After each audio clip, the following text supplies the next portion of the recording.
Dow Jones average surged more than 1,000 points today. That's the biggest single-day increase ever, you guys, and offset some steep drops the market just saw just before the holiday. Meanwhile, the White House assured that Federal Reserve Chairman Jerome Powell and Treasury Secretary Steve Mnuchin's jobs are safe, despite a recent tweet where President Trump complained about the Federal Reserve hiking interest rates, a legitimate complaint, according to many people. Heather Zumaraga is a financial analyst. In the midst of all of this, she joins us. Thanks for joining us, Heather.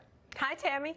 Hi. Look, it's been, for somebody who does what you do, other than people who, a lot of people I hear from on Twitter and social media saying they just can't look at their 401k or their Roth statement. They just aren't going to look at it for a while.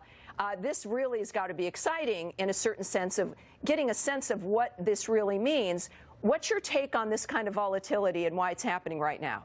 Well, this is very unnerving if you're an average investor in the marketplace right now. 1,000-point advance in the Dow has never been seen in history. And yeah, this is coming on the backs, though, of the largest decline on Christmas Eve that we've ever seen. We had over 600-point decline on the Dow. And for Christmas Eve, we haven't ever seen that before. That's not a way to rein in the new year and for Santa to come in bearing gifts. But look, the markets are up for a few reasons. We have certainty over Fed Chair Jay Powell's job. Kevin Hassett came out today and he said Fed Chair Jay Powell's job is secure as head of the U.S. Central Bank. And that's really important, Tammy, because the markets want stability. So we need to make sure Fed Chair Jay Powell and Treasury Secretary Steven Mnuchin will keep their jobs, and I think they will. Well, look, and I think it's interesting in that for 8 years of Barack Obama, we were pretty much at zero at a rate.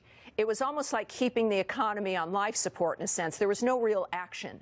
Now we've got Donald Trump where there is activity, right? It's like you've come out of a coma and things can be a little unnerving and a little surprising sometimes, but that's what happens with action. At the same time, he had been talking about tariffs, dealing with China, dealing with trade issues. That had been something he talked about during the campaign. So a lot of people felt that was baked into the market with the extraordinary surge that we had starting with his, with January of 2017.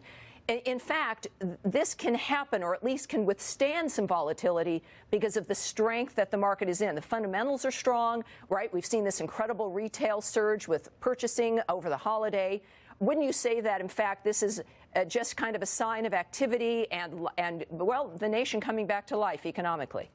It really is, Tammy. Look, the fundamentals are still strong. Unemployment at 50-year lows. Retail sales data that we're getting today is showing that the consumer is out in full stride. That's 2/3 of the economy. And even if GDP is slowing down a little bit, we're still growing at 3.4% GDP growth in the economy. And that's far better than under President Barack Obama's 8-year, 10-year averaging 1.8%. Yeah, well, we've all got our hands full. The president clearly is working very hard, and we'll see where things go next. But it looks good so far. Was a great day. Thanks for joining us, Heather. I appreciate it. Sure. All right, you guys, the win.